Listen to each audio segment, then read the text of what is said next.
I made my way to Trader Joe's to search out value-priced red Bordeaux.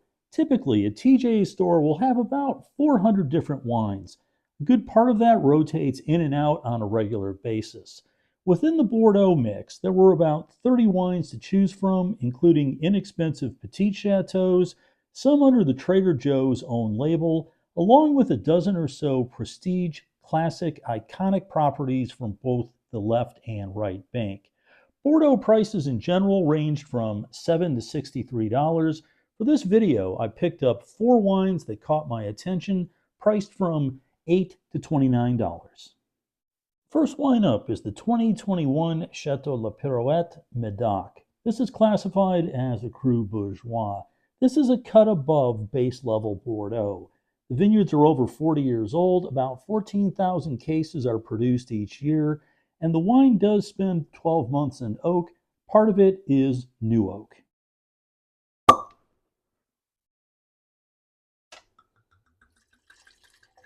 The wine shows a moderate depth of color with some fade at the edge of the glass. This is the least expensive wine in today's tasting. Now, I spotted this sitting on the bottom shelf. A little bit lonely, but there's something here that caught my attention. It's a chateau that I've seen from time to time over the years. It's a cru Bourgeois, and it's selling for $8. That's a combination that I just couldn't pass on. Now, I did a check in terms of what this wine sells for in other markets, and it's really sold in a number of places around the world. The spread in price is very wide, but oftentimes with the conversion to US dollars, it comes out to about $20 to $25. So this had potential great deal written all over it. Now, in terms of the blend, it's an interesting blend. It's 50% Cabernet Sauvignon, 40% Merlot, 8% Petit Verdot, 2% Malbec. The amount of Petit Verdot in this wine is actually quite high. Usually it's only 2-3% if it's used at all. 8% is really a lot. And if you've ever had Petit Verdot as a single solo grape variety wine, it can be almost black as ink. So oftentimes it's there to give the wine a little more heft and substance. So let's see what's going on in the wine glass. The aroma on this is very classic left bank Bordeaux. There's a red fruit character, a little bit of a strawberry note. There is some cedary characteristic. There's like a graphite note to it as well, which is actually rather common in many left bank Bordeaux. Just moderate intensity, but actually it smells quite inviting. It's not an overly nuanced or complex aroma, but it smells good. On the palate, this is just what I would expect. It's medium bodied. 2021 is not a very warm vintage like 18, 19, 20 were. This is a little bit of a less hot vintage. The alcohol level on this is a little lower. It's 13%. There's plenty of body here. That red fruit character shows through. There's some good acidity to keep it lifted on the palate, and a little bit of tannin on the back palate. This is not a wine that you'd want to keep long term. This is really something you'd want to drink relatively soon. Now, in terms of the value, if I had paid $20 or $25 for this, I wouldn't be too thrilled. But at $8, this is really, really quite good. It's not something that I would use for some special meal, but if it was a weeknight and I was having a hamburger off the grill or a piece of pizza, a couple of things that I shouldn't be eating a whole lot of anymore, this would be a good glass of wine to go with it. The next Bordeaux is coming from a prime appellation within the left bank. It's the 2020 Baron de Fontenilles Pauillac. This wine goes for $18.99. This wine shows a greater depth of color than the previous wine, with less fade at the edge of the glass.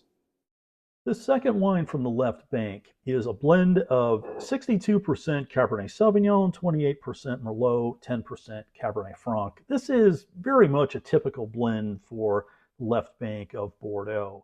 This is much different than the previous wine. This has much more of a pronounced character to it. The dark fruit note, there's a bit of a tobacco, black olive characteristic. Again, this does have some of that smoky oak character, much more pronounced than what I found in the previous wine. Really smells quite good. And this is from the 2020 vintage. This is a warmer vintage. The wines tend to be riper, fuller, a little bit more plump and hefty on the palate. The fruit character is very ripe. There's some nice weight. There's good volume here. There's almost like a dark chocolate mocha sort of characteristic here. There's a creaminess to this wine, which is really very, very nice. The oak definitely does show through. It's not an overbearing sort of oak, but you can definitely tell it's there. And there's some tannins on that back palate. There's some firmness here. I think the wine actually would benefit from some aeration, but it's really quite good from start to finish. It's not a wine that I would describe as being overly complex and layered and nuanced. It's not, but it's correct. It's proper for what it should be. It's really an extremely well-made wine from start to finish. And I think for the money, for just under $20, this is a solid glass of wine. I'd be happy with this with some sort of red meat dish, hearty stews. This would be a good match.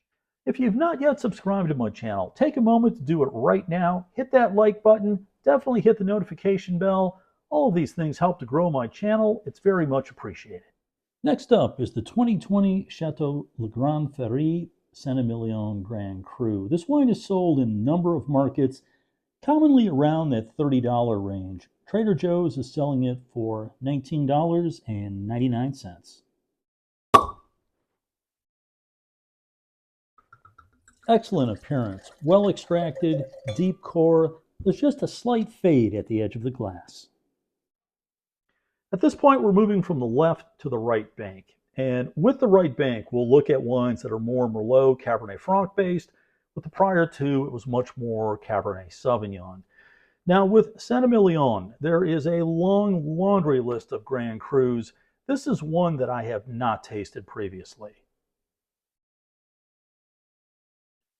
Gotta say, this is a good start. The aroma, very nice. There's good purity. It's quite expressive. It's that dark fruit, that ripe plum characteristic.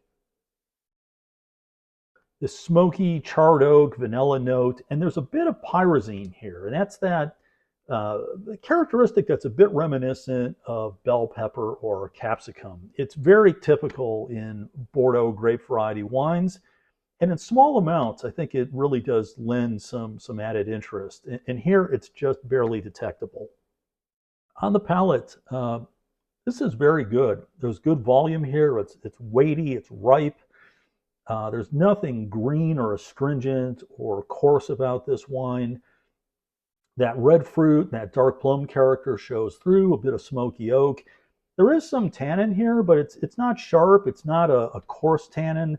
I think this is a wine that probably could age a few years. And if you're going to open this soon, I would say just open it a good hour before and you're good to go. Now, comparing this to the previous wine, they were both about $20. For me, I would take the Saint-Emilion. I think it's just a little more interesting, a little more nuanced. They're both very good wines, and it really just depends on the type of style that you like. But to me, this one does have a bit more going on in it. This is really, really a solid bottle for the cash. And the fourth and final wine in today's video is the 2020 Chateau Grand Pontet Saint-Emilion Grand Cru Classe A. This is today's splurge. The wine is priced at $28.99.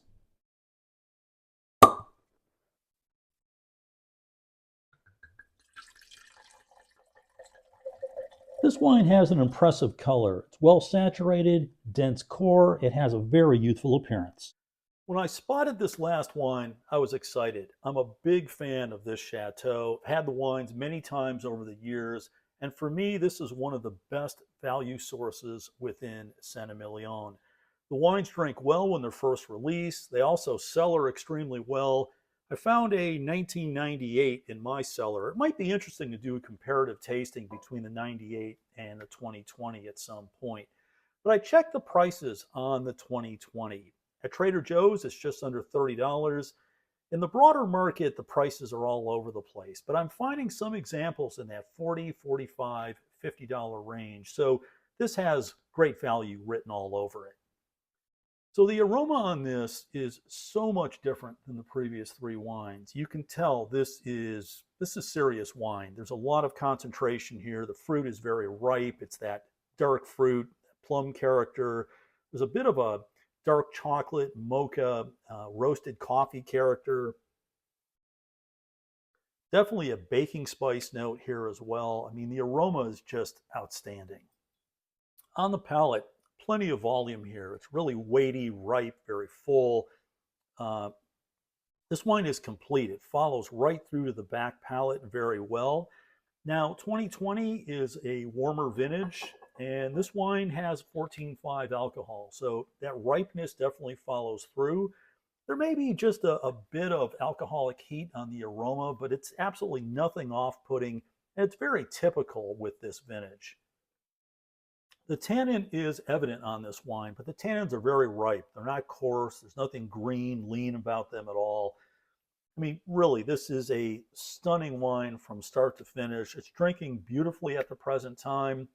And certainly if you want to keep this for 6, 8, 10 years, should be no problem whatsoever. With your next visit to Trader Joe's, take a look at what they have within Bordeaux. It's rather surprising. Whether you're looking for opening price point or something more premium, they have you covered. Now, typically, when I do these videos, I have extra wine bottles that I share with my neighbors. I'll tell you this, tonight, the Grand Pontet is mine. I hope you're drinking something interesting tonight, and please stop back again before too long. Cheers.